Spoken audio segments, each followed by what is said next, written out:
अब नेक्स्ट देखते हैं क्लासिफिकेशन ऑफ सॉइल्स। इंडिया में कई सारे रिलीफ फीचर्स, लैंडफॉर्म्स, क्लाइमेटिक रिलीम्स और वेजिटेशन टाइप्स पाई जाती हैं। इसी कारण से कई तरह की सॉइल डेवलप हुई है। पहली है अल्यूवियल सॉइल। ये सॉइल वाइडली स्प्रेड फैली हुई और ये देश की इंपॉर्टेंट सॉइल है। हकीकत में एंटायर नॉर्थर्न प्लेन्स अल्यूवियल सॉइल से बना है। सबसे बेस्ट सॉइल, ये सॉइल हिमालय की 3 important river system, the Indus, the Ganga और द ब्रह्मपुत्रा द्वारा लाए गए जो डिपॉजिट उसके साथ बह के आते हैं उससे बनी होती है। एक नैरो कॉरिडोर के द्वारा ये सॉइल राजस्थान और गुजरात तक फैली हुई है। Eastern coastal plain, particularly Mahanadi, Godavari, Krishna और कावेरी नदियों के डेल्टास भी अल्यूवियल सॉइल से बने हुए हैं। अल्यूवियल सॉइल में रेत, सैंड, सिल्ट और क्ले के प्रोपोर्शन पाए जाते हैं। जैसे हम रिवर्स वैली में इनलैंड में जाते हैं ऊपर की ओर और सॉइल के पार्टिकल्स का आकार बढ़ता चला जाता है। रिवर वैली के ऊपर के भाग में जैसे ढाल यानी कि स्लॉप, ब्रेक ऑफ स्लॉप्स के नज़दीक बिगर इन साइज पार्टिकल्स, बड़े वाले कंकर पाए जाते हैं। ऐसी सॉइल्स पहाड़ों की तलहटी पर बने मैदानों जैसे कि द्वार, फिर चौ एरिया और तेराई में आमतौर पर पाई जाती है। ग्रेन्स और कंपोनेंट्स के आकार या घटकों के अलावा सॉइल की पहचान उनकी एज से भी होती है। एज के आधार पर अल्यूवियल सॉइल 2 प्रकार की है, ओल्ड अल्यूवियल यानी कि बंगार और न्यू अल्यूवियल यानी कि खादार। बांगर सॉइल में कंकर नोड्यूल्स की मात्रा में ज़्यादा होती है। खादर सॉइल में बांगर सॉइल की कंपैरिजन में ज़्यादा फर्टाइल पार्टिकल्स पाए जाते हैं। अल्यूवियल सॉइल बहुत फर्टाइल होती है। ज़्यादातर अल्यूवियल सॉइल पोटाश, फास्फोरस और लाइम से बनी होती है जो इनको शुगर कैन, पैडी, वीट और अदर सीड्स और पल्सेस की खेती में उपयोगी होती है। ज़्यादा फर्टिलिटी के कारण अल्यूवियल सॉइल वाले रीजन में ज़्यादा खेती की जाती है और यहाँ पॉपुलेशन भी ज़्यादा होती है। क्यों? क्योंकि वहाँ पे खेती बाड़ी और प्रोडक्शन ज़्यादा होता है। ड्राई एरिया की सॉइल ज़्यादा अल्काइन होती है। इस सॉइल का सही उपचार और इरिगेशन करके उनकी प्रोडक्शन या प्रोडक्टिविटी बढ़ाई जा सकती है। अब बात करते हैं ब्लैक सॉइल की। इस तरह की सॉइल का रंग काला होता है और इन्हें रेगर सॉइल भी कहा जाता है। ब्लैक सॉइल कॉटन की खेती के लिए बहुत ही अच्छी समझी जाती है और ब्लैक कॉटन सॉइल के नाम से भी इसे जाना जाता है। यह माना जाता है कि क्लाइमेट और पेरेंट रॉक मटेरियल ने ब्लैक सॉइल बनने में इंपॉर्टेंट फैक्टर्स हैं। इस तरह के सॉइल डेक्कन ट्रैप यानी कि बासाल्ट रीजन के नॉर्थ वेस्ट डेक्कन प्लेटू में पाई जाती हैं और लावा फ्लो देयर ऑल्सो, जहाँ पर लावा फ्लो होता है वहाँ पर भी ये सॉइल पाई जाती है। ये सॉइल महाराष्ट्र, सौराष्ट्र, मालवा, मध्य प्रदेश और छत्तीसगढ़ में पाई जाती है और साउथ ईस्ट डायरेक्शन में गोदावरी और कृष्णा रिवर्स की वैलीज तक ये सॉइल फैली हुई है। ब्लैक सॉइल बहुत फाइन पार्टिकल्स यानी कि क्लेल जो बहुत ही चिकनी मटेरियल से बनी होती है, इसकी मॉइस्चर होल्डिंग कैपेसिटी बहुत ज़्यादा होती है।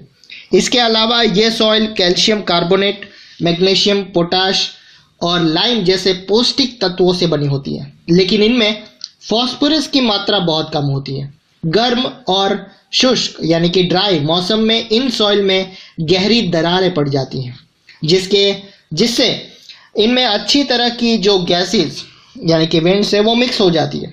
गीली होने पर यह सॉइल चिपचिपी हो जाती है और इनको जोतना बहुत मुश्किल हो जाता है। इसलिए इनकी जुताई मॉनसून शुरू होने से पहले ही बौछार से शुरू कर दी जाती है, मतलब पहली बारिश से ही शुरू कर दी जाती है, वरना इसको जोतना बहुत मुश्किल हो जाता है।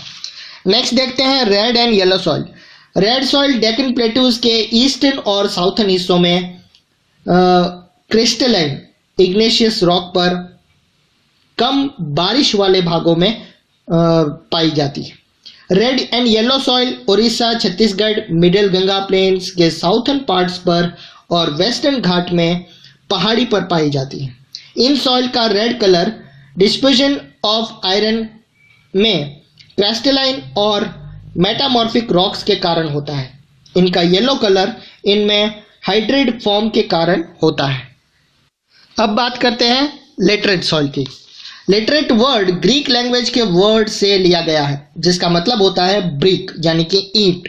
लेटरेट सॉइल हाई टेम्परेचर और हैवी रेनफॉल वाले रीजन में डेवलप होती है। ये हैवी रेन से ज़्यादा लीचिंग का परिणाम है। इस सॉइल में ह्यूमस की मात्रा कम पाई जाती है क्योंकि हाई टेम्परेचर के कारण बैक्टीरिया जो माइक्रो जो ऑर्गेनिजम्स होते हैं उसको डीकम्पोज करते हैं, वो नष्ट हो जाते हैं। लिटरेट सॉइल पर ज़्यादा मात्रा में फर्टिलाइजर्स और मैन्योर डालकर ही खेती की जा सकती है।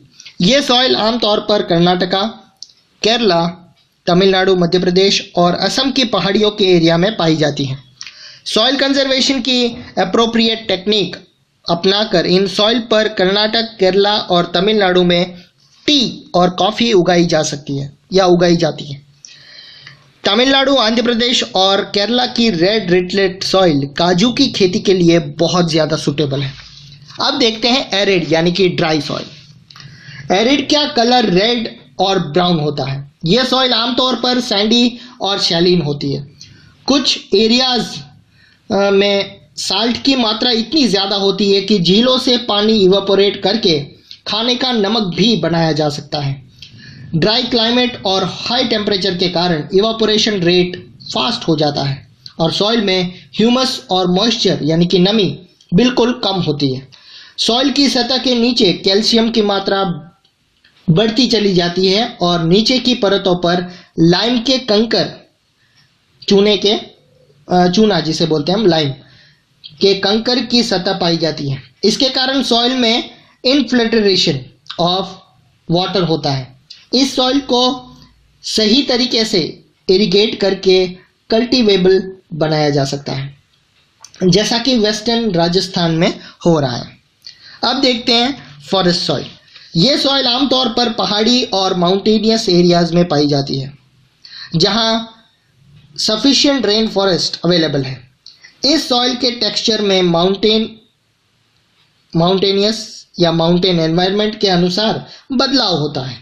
नदी घाटियों में यानी कि रिवर वैलीज में ये सॉइल लोमी और सिल्टी होती है, जबकि ऊपर स्लोप्स पर इनका टेक्सचर मोटे कंकर का होता है। हिमालय के स्नो कवर्ड एरियाज में इन सॉइल का डिनंडेशन यानी कि कटाव होता रहता है और ये एसिडिक या ह्यूमस रहित होती है। रिवर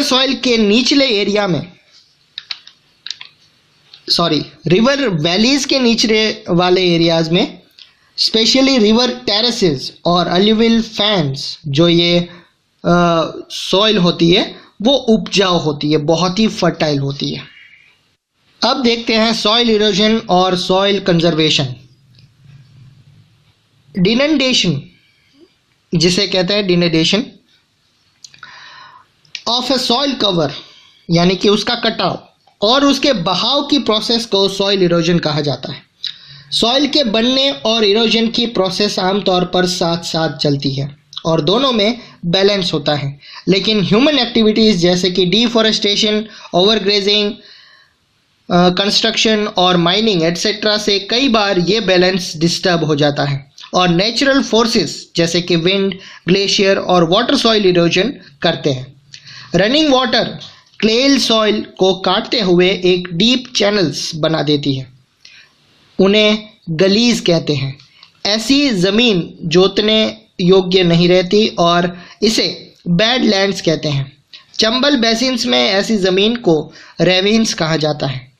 कई बार वाटर फ्लोज एरियाज को ढके हुए ढाल के साथ नीचे की ओर बहता है। ऐसी सिचुएशन में इस एरिया की टॉप सॉइल धुल कर पानी के साथ बह जाती है। इसे शीट इरोजन कहा जाता है। विंड द्वारा फ्लैट या स्लॉपिंग लैंड से सॉइल उड़ा ले जाने की प्रोसेस को विंड इरोजन कहा जाता है। फार्मिंग की गलत मेथड से भी सॉइल इरोजन होता है। गलत ढंग से हल चलाने से भी, जैसे कि स्लॉप पर ऊपर से नीचे की ओर हल चलाने से गलीज बन जाती है। इसके अंदर से बहता पानी आसानी से सॉइल को इरोजन यानी कि सॉइल इरोजन होता है। स्लॉप्स वाली ज़मीन पर काउंटर लाइंस के साथ हल चलाने से ढाल के साथ पानी की बहाव की गति घटती है। इसे काउंटर प्लोइंग कहा जाता है। स्लॉप वाली ज़मीन पर टेरेसेस बनाई जा सकती हैं। टेरेस फार्मिंग इरोजन को कंट्रोल करती है। वेस्टर्न और सेंट्रल हिमालय में टेरेस या सीढ़ीदार फार्मिंग काफ़ी डेवलप हुई है। उसके बड़े खेतों को स्ट्रिप्स में बांटा जाता है। फसलों के बीच में घास की पट्टियां बनाई जाती है, उगाई जाती है। ये विंड्स द्वारा आई फोर्स को कमज़ोर कर देती है। इस तरीके को स्ट्रिप फार्मिंग कहा जाता है। पेड़ों को रोज में लगाकर शेल्टर यानी कि रक्षक शेल्टर बेल्ट बनाना भी वो विंड की फोर्स को कम करता है। इन शेल्टर बेल्ट्स का वेस्टर्न इंडिया में रेत के टीलों यानी कि सैंड ड्यून्स के स्टेबलाइजिंग में इम्पोर्टेंट योगदान रहा है। सो स्टूडेंट्स, ये था आपका chapter 1 resources and development. I hope आपको पसंद आया होगा और इस चैप्टर की समरी और कुछ इम्पोर्टेंट पॉइंट्स आप हमारे ब्लॉग से लिख सकते हैं। आई होप आपको पसंद आया और इस चैनल को, इस वीडियोस को शेयर, लाइक और कमेंट करना बिल्कुल मत भूलिएगा। Thank you so much.